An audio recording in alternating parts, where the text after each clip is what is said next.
और बीरबल की कहानियाँ। मोम का शेर।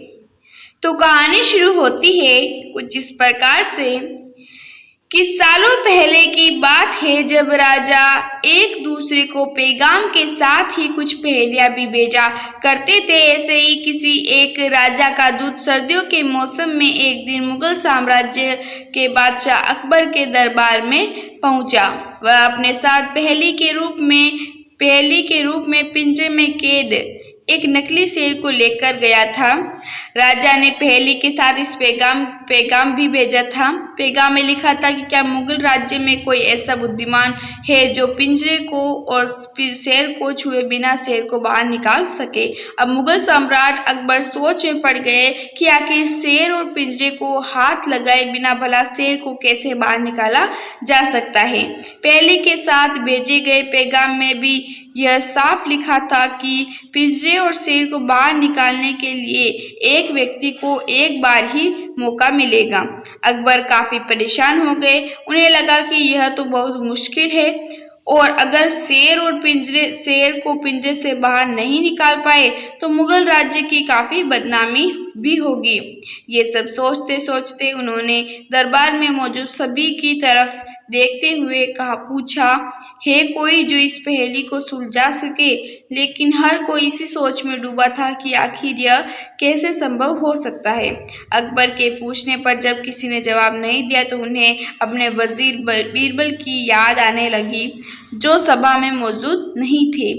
उन्होंने तुरंत दरबान को भेजकर बीरबल को दरबार में हाजिर होने का आदेश भिजवाया। लेकिन अफसोस, बीरबल किसी सरकारी काम से राज्य से बाहर गए हुए थे।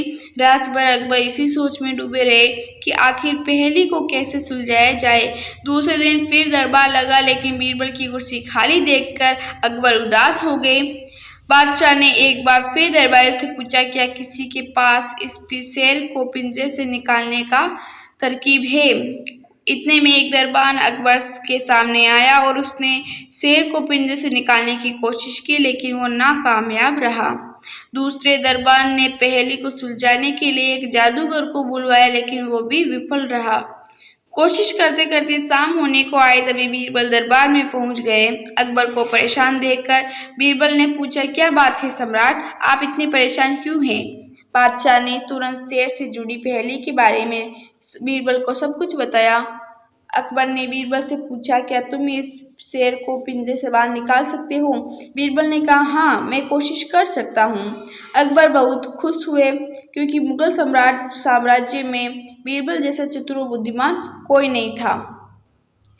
शेर को पिंजरे से बाहर निकालने के लिए बीरबल ने अकबर से कहा कि उन्हें 2 सुलगती हुई यानी आग लगी हुई लोहे की छड़ व सरिये की आवश्यकता है। शहंशाह ने तुरंत इसकी व्यवस्था करने को कहा। जैसे ही बीरबल को लोहे की छड़ मिली तो उन्होंने पिंजरे को छुए बिना छड़ को अंदर पहुंचाकर उसे नकली शेर के ऊपर रख दिया। शेर लोहे की गर्म छड़ के स्पर्श में आते ही पिघल गया, क्योंकि वो मोम का शेर था। देखते ही देखते पूरा शेर मोम के रूप में पिंजरे से बाहर निकल गया। बीरबल की इस अक्लमंदी पर अकबर बहुत प्रसन्न हुए। उन्होंने बीरबल से पूछा, अरे आखिर तुम्हें यह कैसे पता चला कि यह पिंजरे के अंदर मोम का शेर कैद है।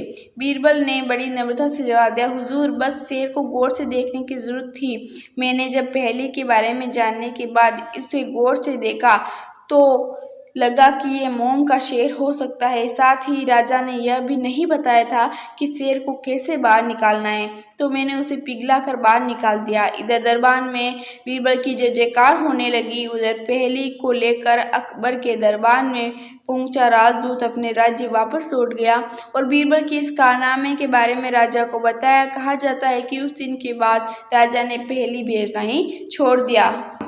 मोम का शेर कहानी से सीख, अक्लमंदी से सब कुछ संभव है।